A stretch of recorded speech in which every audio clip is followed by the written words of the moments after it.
तो भाई लोग आप लोग से बता देना चाहता हूँ, पावर स्टार पवन सिंह का एक गाना आ रहा है। गाना का नाम है नथुनिया पर 9 गो। ये गाना एकदम तबाही मचाने वाला है, क्योंकि भाई लोग ये गाना रंगदारी सॉन्ग होने वाला है एकदम। इस बार शादी के लगन में ही तबाही मचाने वाला है, क्योंकि ये गाना भाई लोग इतना हेवी से शूटिंग किए गए ना, हाई लेवल में, कि क्या बताया जाए भाई लोग। आप लोग ये गाना सुनेंगे ना तो साफ हिल जाएंगे। जो अभी आया था हथियार, देख रहे हैं ना कैसा धूम मचा रहा है। वैसे ही फैन है, गाना आने वाला है पावर स्टार पवन सिंह का नथुनिए पे 9 गो। अब बात करते हैं कि गाना ये कौन लिखा है, म्यूजिक कौन दिया है।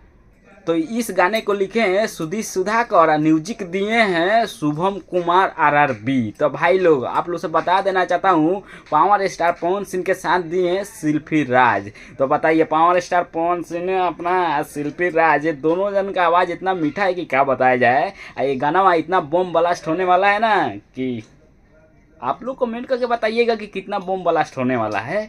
अब बात करते हैं पावर स्टार पवन सिंह के बारे में। भाई लोग, पावर स्टार पवन सिंह का एक गाना जो आया था अभी, हथियार, वो भी तबाही मचा रहा है कि नहीं, ये भी तबाही मचाने वाला है। तो भाई लोग, अगर पावर स्टार पवन सिंह का आप लोग फैन है तो जरूर लाइक सब्सक्राइब कीजिएगा। हम मिलते हैं अगले वीडियो में, तब तक के लिए गुड बाय।